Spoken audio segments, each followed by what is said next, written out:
भारत के लाहौर प्रांत में जब रेलवे डेवलपमेंट के लिए समतलीकरण कार्य किया जा रहा था मिट्टी खुदाई का, उस समय एक विशाल सभ्यता का पता चला और इस सभ्यता का पता चलते ही पूरे भारत का इतिहास ही, जितनी संख्या भारी उसकी उतनी भागीदारी। यानी हमारा यदि 1931 के जनगणना के अनुसार आबादी 52% है तो हमें 52% संवैधानिक दृष्टिकोण से आरक्षण मिलनी चाहिए, लेकिन हमें वो नहीं मिल रहा है। कुछ भी कतिपय कारणों से हमें 27% का रिजर्वेशन का इंडोर स्टेडियम दुमका में महासम्मेलन चल रहा है। पिछड़ों की आबादी 52% है और यदि माइनॉरिटी को मिला दिया जाए इसकी संख्या 85% हो जाएगी। लेकिन आज भी पिछड़ा ही है, अपने अस्तित्व की बचाने की लड़ाई लड़ रहे हैं, लगातार ये झंडा ढोने का काम करते हैं, लेकिन सम्मेलन भी कर रहे हैं। इस सम्मेलन से होने आने जाने वाला क्या है? हमारे साथ में मृत्युंजय प्रसाद यादव जी हैं। इन्हीं सब मुद्दों पे बात करने के लिए हम उनसे बात करते हैं और जानेंगे कि क्यों आखिर पिछड़ा वर्ग इतना पिछड़ा है और क्या कारण रहा है इन 75 साल में। झारखंड का बना 23 साल हुआ। बाबूलाल जी पहले पर मुख्यमंत्री रहे, पिछड़ों को जो आरक्षण था वो 0 कर दिए दुमका में, और पिछड़ा आज भी संघर्ष कर रहा है आबादी इतना ज़्यादा रहने के बाद। यही सवाल है आपसे हमारा। सबसे पहले आप जो पिछड़ा शब्द का प्रयोग किए, पिछड़े वर्ग और पिछड़ा यानी बैकवर्ड कास्ट में हम सिर्फ जादव कोरी कुर्मी ही नहीं आते हैं, इसमें एसटी एससी और माइनॉरिटी भी आते हैं। पिछड़े वर्ग के 3 पार्ट हैं, एसटी एससी ओबीसी, और उसमें से 3 पार्ट हैं ओबीसी। यानी ये जितने भी जिसको आज आप बैकवर्ड कहते हो, पिछड़ा कहते हो, उसको ओबीसी, संवैधानिक भाषा में उसका नाम ओबीसी दिया गया है। पिछड़े का मतलब ही होता है शोषित, वंचित। तो शोषित सिर्फ ओबीसी नहीं, बल्कि ये जो समुदाय हैं, जो यहाँ के इंडिजीनियस पर्सन हैं, भारतवर्ष में के जितने भी इंडिजीनियस पर्सन है भारतवर्ष में, वो सारे के सारे शोषित हैं। वो इंडिजीनियस पर्सन कौन है? जो यहाँ के मूल निवासी हैं, जो यहाँ के हमारी जो सिंधु घाटी सभ्यता के जो लोग हैं, जो यहाँ के हुक्मरान थे। आपको पता होना चाहिए कि आर्य के आगमन के पहले भी तो भारत में लोग थे।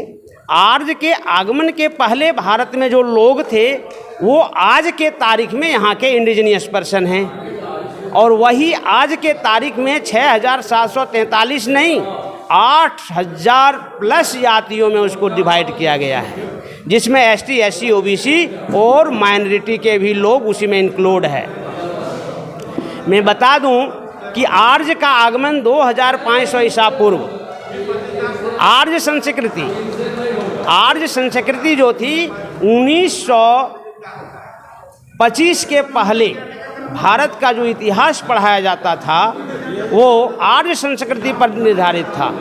लेकिन जैसे ही रखालदास बनर्जी के नेतृत्व में भारत के लाहौर प्रांत में जब रेलवे डेवलपमेंट के लिए समतलीकरण कार्य किया जा रहा था मिट्टी खुदाई का, उस समय एक विशाल सभ्यता का पता चला और इस सभ्यता का पता चलते ही पूरे भारत का इतिहास ही पलट करके रख दिया और भारत में पढ़ाया जाने लगा कि सबसे प्राचीन आर्य और वैदिक संस्कृति से भी प्राचीन संस्कृति थी, और वह थी मोहनजोदड़ो, हड़प्पा, लोथल, काली बंगा की संस्कृति, जो सिंधु नदी के किनारे अवस्थित होने के कारण, विकसित होने के कारण उसको जो है सिंधु घाटी सभ्यता के नाम से नामांकन किया गया।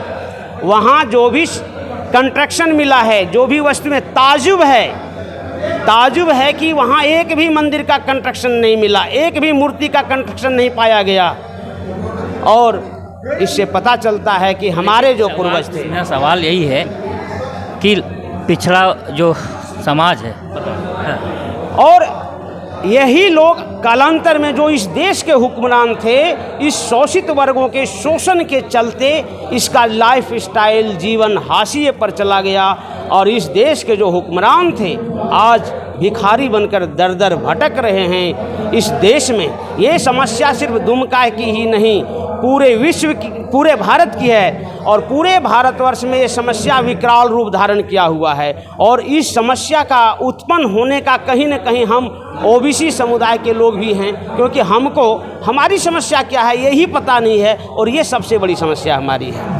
कौन समझाएगा?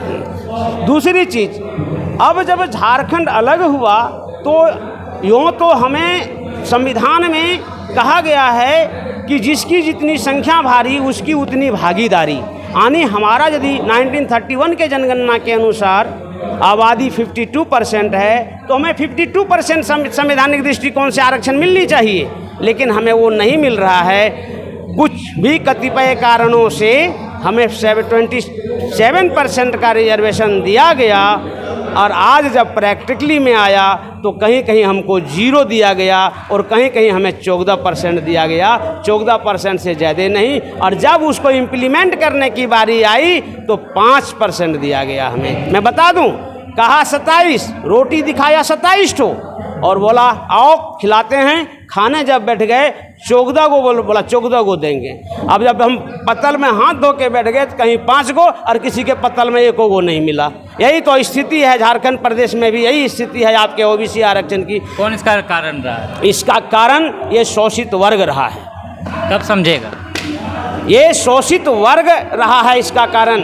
ये अपने हक की लड़ाई को छोड़ करके, अपने बाल बच्चे की भविष्य की लड़ाई को छोड़ करके ये लग जाते हैं। इसकी जो मानसिक गुलामी है, ये जो मानसिक रूप से गुलाम बने हुए हैं, कतिपय शोषित वर्गों के बातों में लग करके ये अपना सर्वस्व खो रहे हैं। आपको याद होनी चाहिए, बाबरी मस्जिद विध्वंस के समय में बाबरी मस्जिद को तोड़ने वाले, पोस्टर बॉय बनने वाले शेड्यूल कास्ट के लोग थे। उसको तोड़ने वाले मास ऑफ संख्या में जो है आपके ST SC OBC के लोग थे। और जब ट्रस्ट बना तो आज वहाँ OBC को क्या औकात है। उमा भारती, आपके कल्याण सिंह जैसे मंत्री जो ताली बजा रहे थे बाबरी मस्जिद के टूटने पर, आज उसकी औकात क्या रह गई है।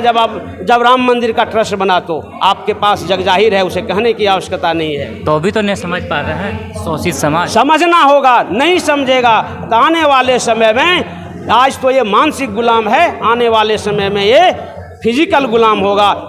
इसके साथ वही होगा जो आज से पेशवाई शासनकाल में ऐसे सैकड़ों वर्ष पहले भारतवर्ष में हुआ करता था। कहना ये है कि पिछड़ों को कहते हैं कि आप पिछड़ा हो, पिछड़ा मानने के लिए तैयार नहीं, लेकिन जब फॉरवर्ड कहता है कि धर्म संकट में है तो ये लोग जाग जाते हैं। मैं एक बात बता दूं,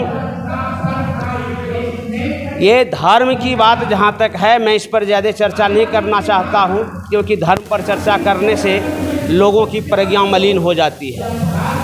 मैंने अपने भाषण में पहले भी कह चुका हूँ कि एक शोषण के खिलाफ, एक शोषित वर्ग की व्यवस्था के खिलाफ जब कोई लड़ाई लड़ी गई तो एक नई व्यवस्था उत्पन्न हुई, और वो नई व्यवस्था ही कालांतर में धर्म की परिणति है। वो नई व्यवस्था ही धर्म के रूप में विकसित हो गया। ये हमारे पिछड़ों को समझना होगा। इन्हें ये पता नहीं है कि इनके पूर्वज तथागत बुद्ध, चंद्रगुप्त मौर्य और ये जितने भी मौर्यकालीन, गुप्तकालीन जो साम्राज्य हुआ करते थे, ये हमारे पूर्वज हैं। महज आज से 2000 साल पहले भारतवर्ष में जाति नाम की चिड़िया नहीं थी। तथागत बुद्ध का यदि आंदोलन हुआ था तो वो सिर्फ वर्ण व्यवस्था के खिलाफ हुआ था, और वर्ण व्यवस्था के खिलाफ होने के चलते उस समय इनका जो संघ था, भिक्षु संघ, वो पूरे विश्व की सबसे बड़ी संघ थी। और उनके शासनकाल में, उनके इस व्यवस्था के खिलाफ की गई आंदोलन के समय में यहाँ जो है उस शोषित वर्गों का जो है स्थिति दय से दयनीय होती गई, और उसका जीवन स्तर हाशिए पर चला गया। उन्होंने अपना रंग बदल दिया और बौद्ध भिक्षु बनकर के बौद्ध धर्म में प्रवेश किया, और बौद्ध धर्म को कमजोर करने के लिए इन्होंने सारा प्रोपगंडा रचा। मैं तो यह कहता हूँ कि जो कौम अपने पूर्वजों के इतिहास को नहीं जानता, वो अपना सर्वांगीण विकास नहीं कर सकता है। जो कौम, जो समाज अपने पूर्ववर्ती इतिहास से सबक नहीं लेता, उसको जब इतिहास सबक सिखाती है तो उसका भूगोल बिगड़ जाता है।